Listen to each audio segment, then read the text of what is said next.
Hi everybody, how y'all doing today? My name is Abidemi, and it's a beautiful Saturday.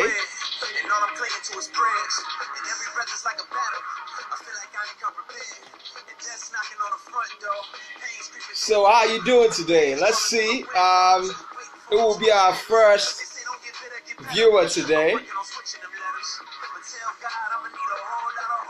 Welcome, Ibikunle Michael Adewale. Thank you so much for watching me. Atolagbe, I can see your like. How you doing today? CIU. Write something. I want you to write something. You know, how you doing today? How are you preparing for your 30 days? I think challenge, I guess. And I'm sure it's going on well. So welcome to another Saturday, a beautiful Saturday at that.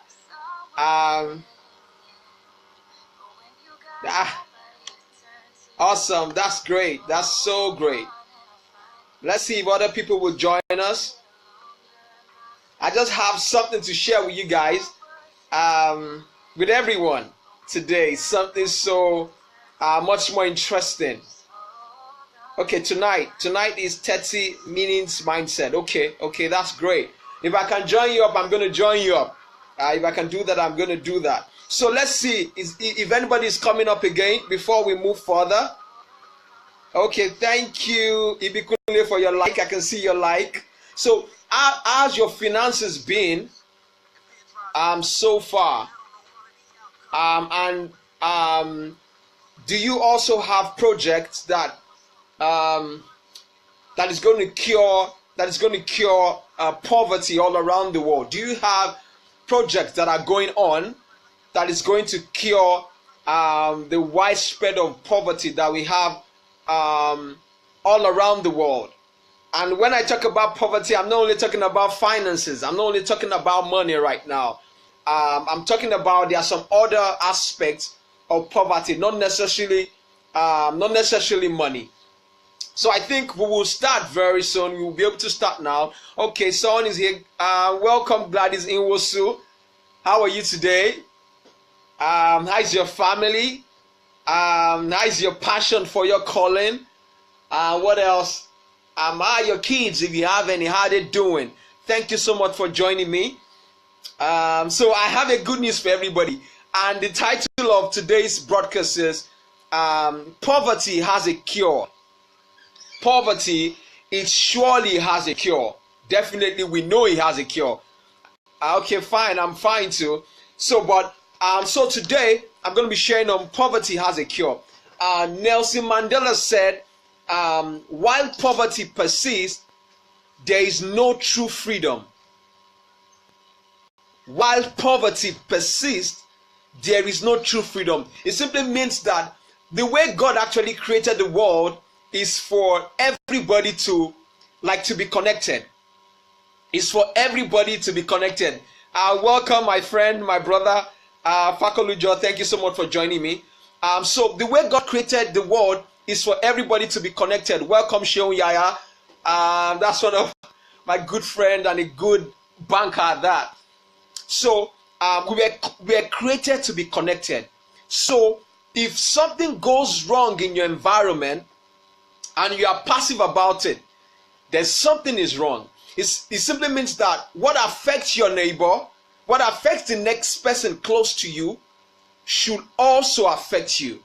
You know, what affects the people in your apartment, the people in your house, the people in your environment, your family, your neighbors, your friends.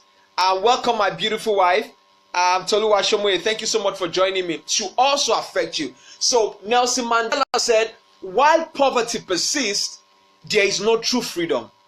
So it simply means that all around the world, both African countries and all other countries for us to have true freedom, then we need to cure poverty. You know, poverty, I said it when I was teaching, I think two or 3 days ago. Poverty is actually man-made. It's not a disease that cannot be cured. It's actually man-made. It's born out of ignorance. It's born out of greed. It's born out of some other factors. So poverty can be cured. Poverty can be cured. So one thing you must know is, last time I defined what poverty is, poverty could be when you lack something.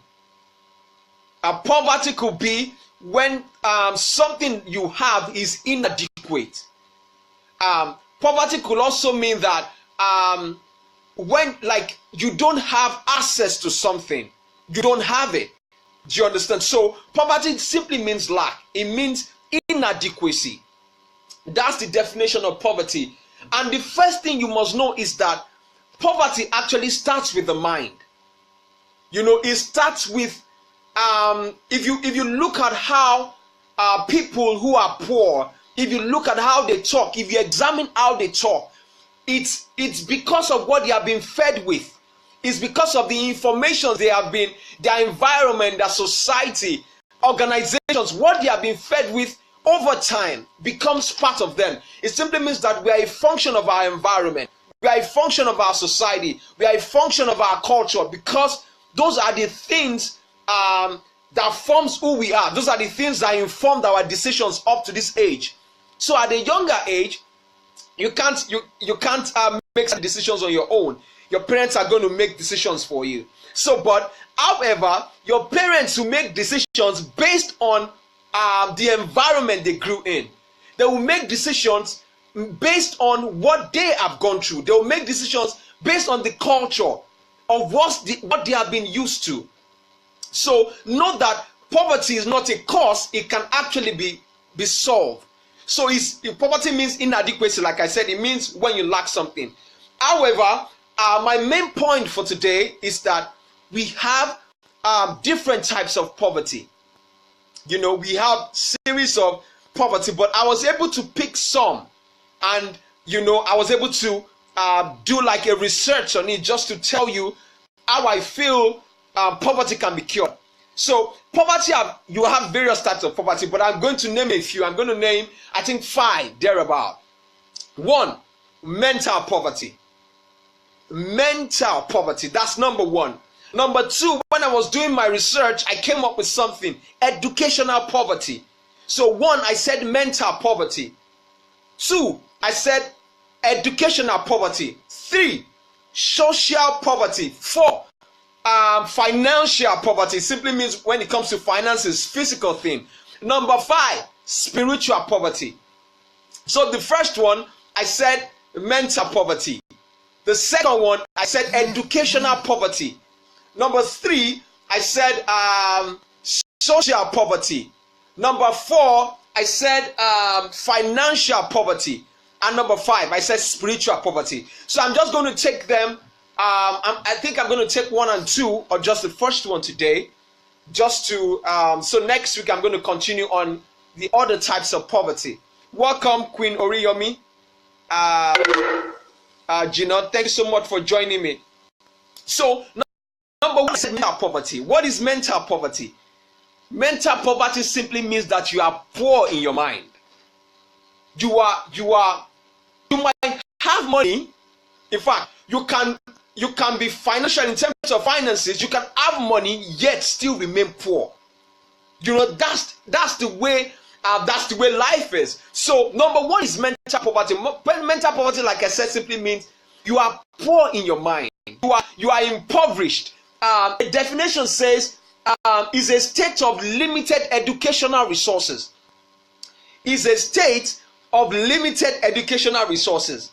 It simply means that you are impoverished in your mind. It simply means that you lack enough resources in your mind to make you stand tall in life. I'm not talking about financial poverty. Remember, I said there's finance, but first, every single thing that I and you will do or become in life is a function of what we have in our minds. Is a function of what we have been fed with. So if you can cure people's minds, if you can feed their minds with rich information, if you can feed their minds, mold their minds, restructure their minds with the correct value systems, in no time, those people begin to grow. So for every other poverty, the first one and the worst The first and the worst kind of poverty is the mental poverty. Look at, for example, if you look at African nations today and some other nations at large, because I said you might have money and still be poor. Look at the great nations or developed economies. Yet, because they don't have the right things in their mind, they have not been fed with the right things. They misbehave. They will continue to do wrong things. Why? Because they feed that heart, they feed their mind with the wrong information. So the worst kind of poverty is mental poverty. If you can capture the minds of people wrongly, they are slaves. You know, I think I posted something this morning. I said, I talked about being something mental is actually slavery. So if you can capture people's mind with the wrong information, if you can restructure their minds with the wrong information, whereas if you also restructure their minds with the right information, that is what they are going to produce. So the first thing we need to work on all around the world, no matter the nations it might be. For example, I think you heard of the news about a country, I think US, the man that shot and sprayed people all around. Guess what? Those things must have been within him over time. It must have been growing. It must have been nurturing it. It must have been nurturing over time. And because, you know, it didn't have something stronger to conquer or cure what he had in his mind, I'm sure he just woke up one morning so boggled with what he has fed himself with over time. So, but if you can cure people mentally, if you can work on their minds, teach them rich information. That is why if you are going to be teaching people, ensure that you teach them on the basis of truth. Don't teach people on the basis of non-truth, and don't lie to people. When you lie to people, it's easy to know that you are lying. But when you teach people on the basis of non-truth, they become biomasses. They become vegetables. They become vegetables. They become biomasses. Why? Because you are feeding them with the wrong information. So, note what you need to tell your kids. What you need to tell the people you are leading is that you must lead them in truth. You must teach them principles that can uphold them, that can guide them in case they go through tough times in life, which everybody will anyway. So they have to be prepared for it. So if we can work on the people's minds and teach them principles and value systems, trust me, in no time, you know, the way God created human is for us to flow from the inside to the outside. Is for us to flow from the inside to the outside. So you can't confirm what is inside of you from what you see outside. No, it has to come from within. So my point is, for us to cure poverty all around the world. I see World Bank, they have their goals, they want to cure poverty. You have countries having wanted to cure poverty. But for you to do that, the first thing you need to work on is people's mindset. You need to work on the way people think. Right now, people don't think any longer. People don't think any longer. People don't ask questions any longer. Why? Because they've been brainwashed. So if you see a weak society, you see a society that does not ask questions. Welcome, Queen Chinwe. Welcome, Queen Tony. Thank you so much for joining me. Welcome, Queen Oriyomi. Thank you so much for joining me. So if you see a weak society, that society does not ask questions. That society, they've been brainwashed over and over again. So my policy, what if I was asked to present to whatever, any organization, one thing I will first tell them is they need to first work on the people's minds. They need to feed them with the right information, starting from the family. What fathers and mothers teach their kids to the nursery schools, to the kindergarten, they have to teach them the right things for us to cure poverty. So that's the definition of mental poverty. Mental poverty, like I said, is poverty of the mind. It simply means that you are impoverished in the mind. You lack enough resources, educational resources, to make things happen and to stand in life. Number two, I'm going to close with number two, is educational poverty. Educational poverty. Guess what? The educational system in the world today have made our children, they've boxed our children into a corner. They have made them, I was listening to Dr. Miles Monroe, and he was talking about, thank you so much, Ludron. Thank you so much for joining me. Queen Joker, thank you so much for joining me. I was listening to Dr. Miles Monroe when he talked about, he did an analysis of a dog. They picked a dog, they tied a dog, someone tied like a rope around his neck, now put a bone, let's say, far from him. So every time the dog wants to get to the bone, guess what? Someone pulls the dog back. Every time the dog wants to get to the bone, someone pulls the dog back. Every time the dog wants to get to the bone, someone pulls the dog back. So it got to a time, they set the dog loose. And guess what? The dog saw the bone, but could not go and pick that bone. Why? Because they've conditioned that dog to a certain environment. That's the way education is right now. They have been boxed to their brains. Our kids' brains have been boxed to a corner in such a way that all they are after is to have good grades. Good grades are good. It's good for a child to come out from the university in excellent result. But what is the function of your good grades when the grades cannot make you function effectively in life? The grades cannot make you impact your society. The grades cannot make you deposit into people's lives. So education has to be mixed with real life issues, real life topics, teaching our kids proper value systems. So right now, educational system, I know some countries are already working on remodeling their curriculum, but some less developed countries still teach their kids or university students courses that they've done maybe years and years back. No relevance to the present day, no amendments, no restructuring of their curriculum. So another mindset, another thing we need to work on. Number one, I said mental poverty. Number two, educational poverty. If we want to really cure poverty, we need to work on the educational system of the world in general. We need to in fact, in classes, I've not seen any topic called purpose. They don't teach any student that. They don't teach any student how to be diligent. They don't teach students how to be hardworking. They don't teach students how they can effectively become who God has asked them to be. All those things are missing in curriculums. You can't find it there. So when you interact with students or young ones, when you ask them what they want to become in life, they are much more confused. Why? They think life is all about grades. They think life is all about grades and having good grades. Good grades are good. Good grades are excellent.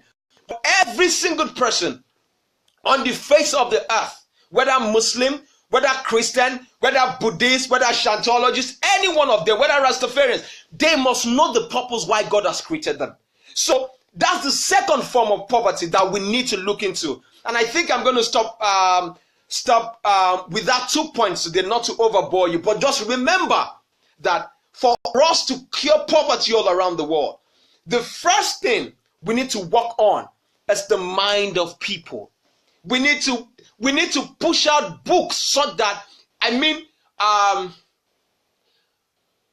self-development books, not the books that you have around or junks that people read all around, that does not even add any cubit to their life. It just makes them biomasses. Biomasses are people, they are humans, but they are empty.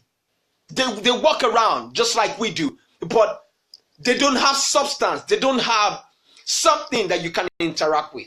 So I'm going to stop with those 2 points and begin to, if you have kids, begin to instill those value systems in them, whether they are male or female. Begin to let them know that life is not a bed of roses. Life takes hard work.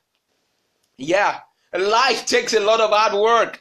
I'm not talking about physical that you have to know, but life takes being deliberate. Life takes growth. Life takes constant daily self-discipline on yourself. Life takes you denying yourself of some things so that you can acquire knowledge, so that you can better your world, so that you can impact your world.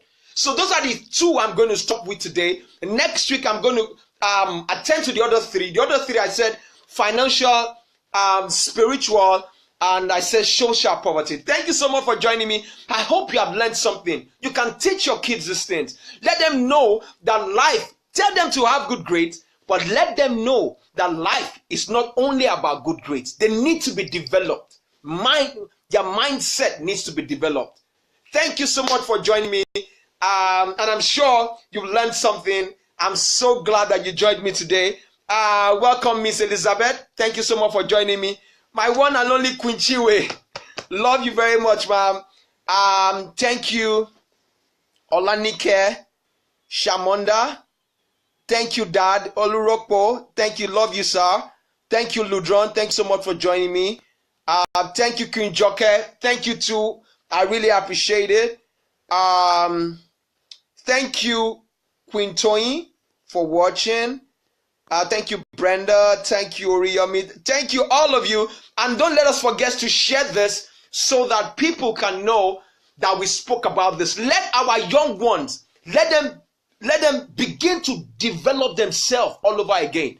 So if you have kids that are grown up, you might not need to force them, but tell them 1 hour of self-development on a daily basis.